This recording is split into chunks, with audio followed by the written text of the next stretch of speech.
Mire, como usted sabe, luego de que entrara en vigor la reforma laboral en este gobierno a nivel federal, se creó el Tribunal Federal de Conciliación y Arbitraje, que va a tener no solo atribuciones, sino oportunidad de mejorar muchas cosas en este país en el tema laboral. Para entender más sobre este tema, está listo el doctor Plácido Morales. Él es magistrado, presidente del Tribunal Federal de Conciliación y Arbitraje. Plácido, ¿cómo le va? Es un gusto saludarle. Buenos días. Por la oportunidad de responder a la entrevista y dar alguna información para el auditorio. Muchas gracias. Gracias, magistrado. Magistrado, ¿cómo entenderlo así grosso modo de entrada para la gente que no está muy familiarizada? ¿Esta reforma traerá beneficios al trabajador? ¿De qué manera? ¿Tangibles? Sí, claro. Mire, esta reforma en lo general trae beneficios para los trabajadores, tanto del apartado A con el apartado B del artículo 123 de la Constitución. Y aclaro la ley, ¿no?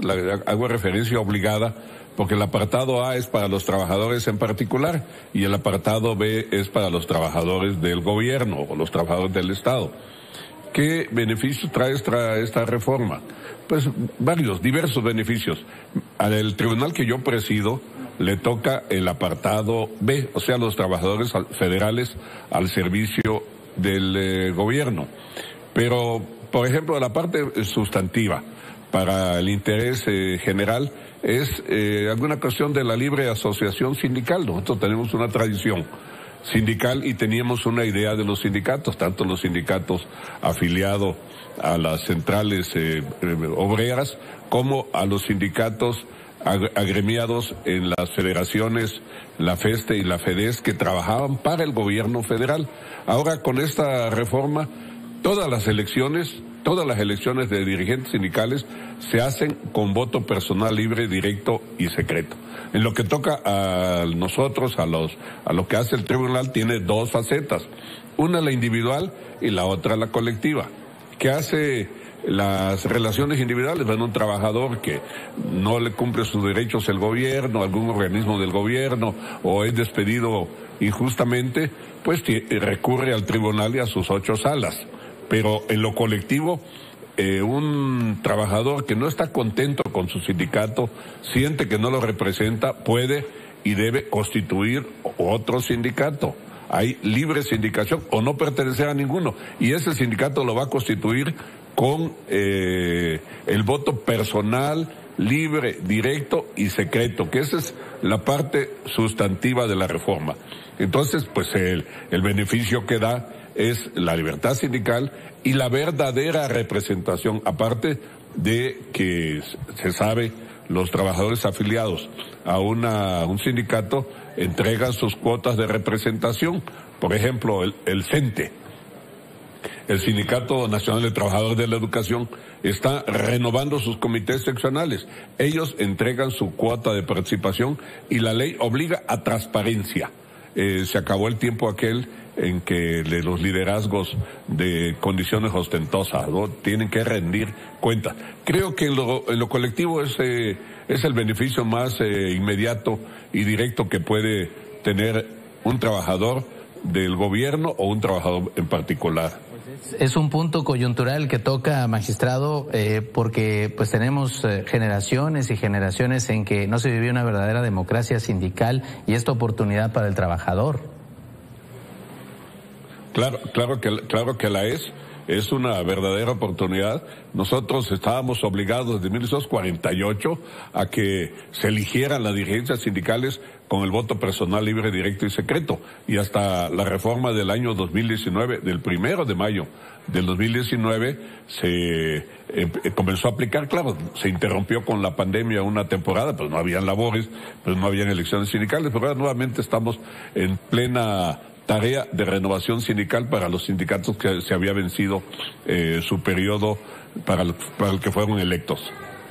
Doctor, se habla de la transparencia, usted lo acaba de mencionar, en los recursos, en el manejo de los recursos sindicales. Sabemos que el gobierno federal siempre ha hecho la toma de nota de los líderes, pero a veces a la hora de entrar un poco más en pedir cuentas, hasta ahí se detiene. ¿Cómo se va a hacer ahora? ¿Cuáles serían los métodos? ¿Ya están los mecanismos para revisar bien?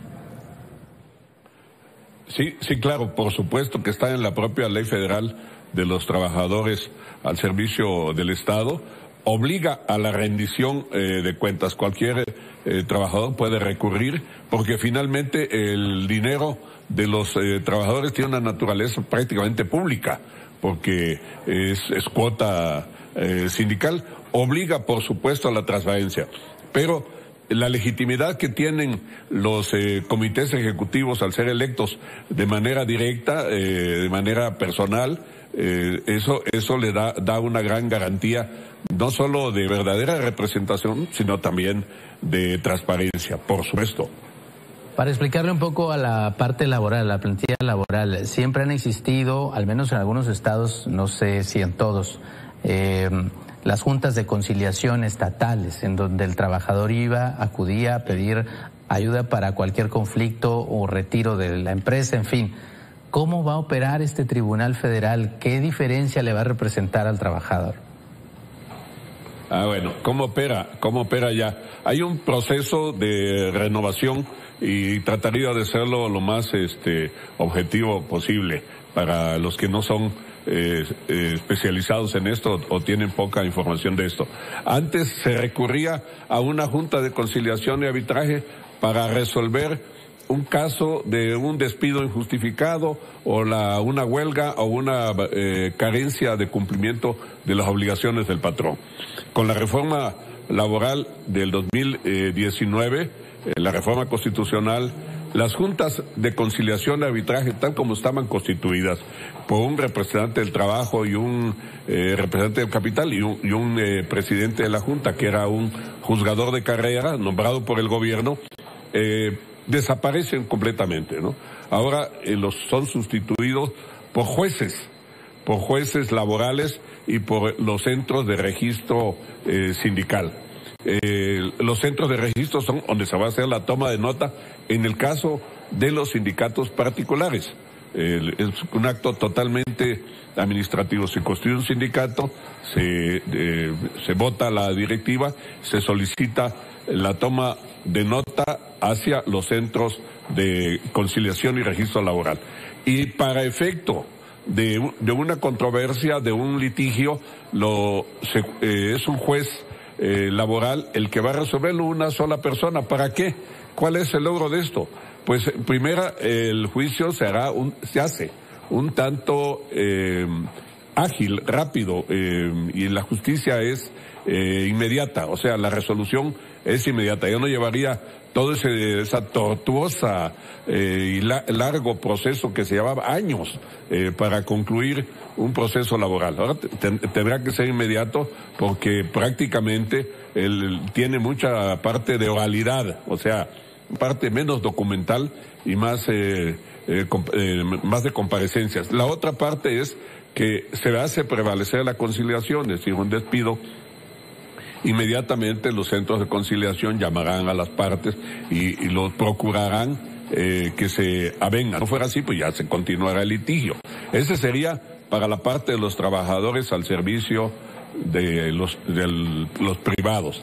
Para los trabajadores al servicio del Estado, el tribunal que yo presido sigue siendo tripartita, sigue siendo un representante de las federaciones de trabajadores, un representante del gobierno y un presidente de salas en las 8 salas para resolver las controversias. De todas formas, hay una serie de propuestas que nosotros hemos hecho para hacer más ágil la resolución de los juicios laborales. Por ejemplo, hacer preeminente la conciliación, la parte oral, menos complejo los plazos de las audiencias, y lo otro, reducir el plazo de los salarios caídos. Y antes se alargaba un juicio hasta por una eternidad con tal de que se fuera acumulando. Finalmente el patrón, cuando se era condenado, pues tenía que pagar fuertes cantidades de dinero por salarios caídos. Ahora, para el apartado A solo es 1 año, y para el apartado B estamos proponiendo hasta máximo 2 años para los casos de litigios contra órganos del gobierno. Y así al igual son las juntas de conciliación y arbitraje en los estados. Están desapareciendo todas. Prácticamente ya nada más quedan 10 estados de la República que están por desarrollar la sustitución de las juntas de conciliación y arbitraje. Muy bien. Doctor, ya por último, ¿qué pasa con los asuntos que todavía no han llegado a una conclusión? Aquellos casos ya los está tomando el Tribunal Federal, entiendo que así es, y ¿tiene algún beneficio el que lo tomen? ¿Va a ayudar a eso, a la agilidad que usted está mencionando? Bueno, los asuntos que estaban radicados en las juntas de conciliación, como por ejemplo el ejemplo aquí en la Ciudad de México, que también tiene que crear su propio tribunal laboral, de acuerdo a la reforma constitucional de la Ciudad de México, todos esos tienen que concluirse. Los asuntos nuevos ya se atenderán en la otra instancia laboral conforme a nuevas normas procesales. Y lo demás pues debe concluir. Ya no podrán argumentar ninguna junta de conciliación que la sobrecarga de trabajo. ¿Por qué? Porque ya no se están radicando nuevos expedientes, nuevos juicios. Ya nada más es el rezago el que tienen que resolver. Y lo demás, pues a la otra parte que tiene que desarrollarse en todas las entidades federativas y en el gobierno federal. Bien, doctor Plácido, es un gusto saludarle y es importante para nosotros para ir aprendiendo un poco más de cómo esta reforma laboral y en particular el tema de la conciliación y arbitraje va a tener un avance importante para este país que vaya que es necesario. Gracias, doctor, gusto en saludarle. Gracias, Víctor Garza, Milenio Noticias, por la oportunidad. Gracias, muy amable, el doctor Plácido Morales.